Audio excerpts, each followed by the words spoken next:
വിശദമായ വാർത്തകളിലേക്ക്. പുതിയ നിയമത്തിൽ നമ്മൾ കാണുന്നത് സ്നേഹിച്ചു നേടുന്ന ദൈവത്തെയാണെന്ന് ചങ്ങനാശ്ശേരി അതിരൂപത അധ്യക്ഷൻ മാർ തോമസ് തറയിൽ ദൈവകരുണയുടെ സന്ദേശയാത്ര ഉദ്ഘാടനം ചെയ്ത് സംസാരിക്കുകയായിരുന്നു മാർ തോമസ് തറയിൽ.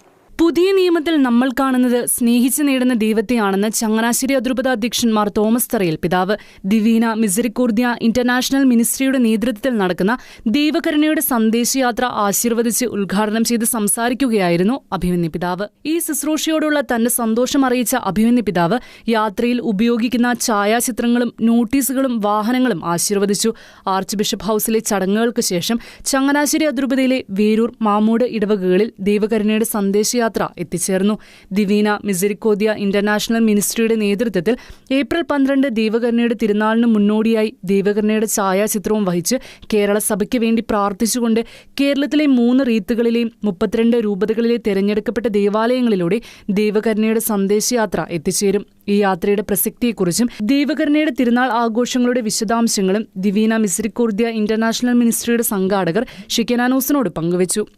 മാനവകുലത്തിന് രക്ഷ പ്രാപിക്കാനുള്ള അവസാന ഉപാധി എൻ്റെ കരുണയാണ് എന്ന് ഈശോനാഥൻ വിശുദ്ധ മരിയ ഫൗസ്റ്റീന വഴി അരുളി ചെയ്യുന്നു. പ്രിയ സഹോദരങ്ങളെ, ഈ കാലഘട്ടത്തിൽ കർത്താവിൻ്റെ അനന്തമായ കരുണയിൽ ശരണപ്പെട്ട് അവിടുത്തെ കരുണയുടെ ജീവിക്കുന്ന സാക്ഷിയായി തീരുവാനുള്ള പ്രത്യേക കൃപയ്ക്ക് വേണ്ടി നമുക്ക് പ്രാർത്ഥിക്കാം. കേരളത്തിലെ 32 രൂപതകളിലൂടെ ദൈവകരുണയുടെ സന്ദേശയാത്ര കടന്നു പോകുമ്പോൾ ലോകസമാധാനത്തിന് വേണ്ടിയും അതോടൊപ്പം തന്നെ തിരുസഭയ്ക്ക് വേണ്ടിയും പ്രത്യേകമായിട്ട് നമുക്ക് പ്രാർത്ഥിക്കാം. പ്രത്യേകിച്ച് തിന്മ നിറഞ്ഞുകൊണ്ടിരിക്കുന്ന അന്ധകാര ശക്തികളുടെ പ്രവർത്തനത്തിൽ വീണുപോകുന്ന ഒരു തലമുറ രൂപപ്പെട്ടുകൊണ്ടിരിക്കുന്ന ഒരു കാലഘട്ടത്തിൽ ദൈവത്തിൻ്റെ കരുണ എത്രമാത്രം ആവശ്യകമാണെന്ന് നമുക്കെല്ലാവർക്കും തന്നെ അറിയാം. കർത്താവിൻ്റെ കരുണയിൽ ശരണപ്പെടുന്ന ഒരാത്മാവിന് പോലും ലജ്ജിതരാകേണ്ടി വരികയില്ല. അതുകൊണ്ട് കർത്താവിൻ്റെ അനന്തമായ കരുണയിൽ ശരണപ്പെട്ട് പ്രാർത്ഥിക്കുക എന്നുള്ളതാണ് നമ്മളിൽ നിക്ഷിപ്തമായിരിക്കുന്ന ദൗത്യം. അതുകൊണ്ട് ദൈവകരുണയ്ക്ക് വേണ്ടി പ്രാർത്ഥനയിൽ നമുക്ക് കൈകോർക്കാം. അങ്ങനെ പ്രാർത്ഥനയെ വഴി, നമ്മുടെ കരുണയുടെ പരിഹാര പ്രവൃത്തികൾ വഴി, നമ്മുടെ ജീവിതത്തിൻ്റെ സാക്ഷ്യം വഴി കർത്താവിൻ്റെ അനന്ത കരുണയെ മഹത്വപ്പെടുത്തുവാനുള്ള ഒരു വിളി കൂടി നമുക്ക് ഓരോരുത്തർക്കുമുണ്ട്.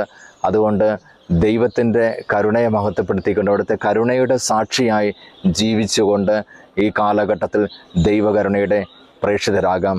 കർത്താവ് നിങ്ങളെ അനുഗ്രഹിക്കട്ടെ. ആമേൻ. ദിവീന മിസറിക്കോർദ്യ ഇന്റർനാഷണൽ മിനിസ്ട്രിയുടെ നേതൃത്വത്തിൽ കേരളത്തിലെ 32 രൂപതകളിലെ തിരഞ്ഞെടുക്കപ്പെട്ട ദേവാലയങ്ങളിലൂടെ കടന്നു പോകുന്ന ദൈവകരുണയുടെ സന്ദേശയാത്രയ്ക്കാണ് ഇന്ന് ചങ്ങനാശ്ശേരി അതിരൂപത മെത്രാസന മന്ദിരത്തിൽ തുടക്കം കുറിച്ചിരിക്കുന്നത്.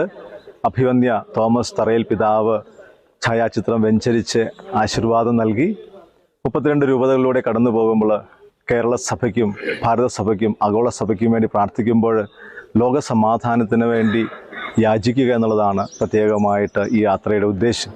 ദൈവകരുണയുടെ തിരുനാൾ ഈസ്റ്റർ കഴിഞ്ഞ് വരുന്ന ഞായറാഴ്ച ഉത്ഥാന തിരുനാളിൻ്റെ 8ാം ഇടം ഏപ്രിൽ 12-ാം തീയതി സമുചിതമായി കൊണ്ടാടുന്നതിന് അതിന് ഒരുക്ക ശുശ്രൂഷയായിട്ടാണ് ഈ സന്ദേശയാത്ര സംഘടിപ്പിച്ചിരിക്കുന്നത്. ദിവീന മിസറിക്കോർദ്യ ഇന്റർനാഷണൽ മിനിസ്ട്രി 2019 ജനുവരി 8-ാം തീയതിയാണ് പരിശുദ്ധാത്മാവിനാൽ സ്ഥാപിതമായത്. സ്നേഹബഹുമാനപ്പെട്ട സെബാസ്റ്റ്യൻ മിരിയം ബ്രദറിന് ലഭിച്ച സന്ദേശപ്രകാരം ലോകരാഷ്ട്രങ്ങൾക്ക് വേണ്ടി പ്രാർത്ഥിച്ചുകൊണ്ടാണ് ഇതാരംഭിക്കുന്നത്. ഇന്ന് 58 രാജ്യങ്ങളിൽ ദൈവകരുണയുടെ പ്രേക്ഷിതർ ദൈവകരുണയ്ക്ക് വേണ്ടി പ്രാർത്ഥിച്ചുകൊണ്ടിരിക്കുകയാണ്. ഈ കാലഘട്ടത്തിൻ്റെ അനിവാര്യതയായ ദൈവകരുണയുടെ സന്ദേശം, സുവിശേഷത്തിൻ്റെ കേന്ദ്രബിന്ദുവായ ദൈവകരുണയുടെ സന്ദേശം ലോകം മുഴുവൻ എത്താനുള്ള പരിശ്രമങ്ങൾ പ്രത്യേകമായിട്ട് ഈശോയുടെ തിരുഹൃദയത്തിനും പരിശുദ്ധ അമ്മയുടെ വിമല ഹൃദയത്തിനും സമർപ്പിച്ചുകൊണ്ട് പ്രാർത്ഥിക്കുന്നു. ആമേൻ. ജോസ് ഡെസ്ക് ഷിക്കനാനോസ്.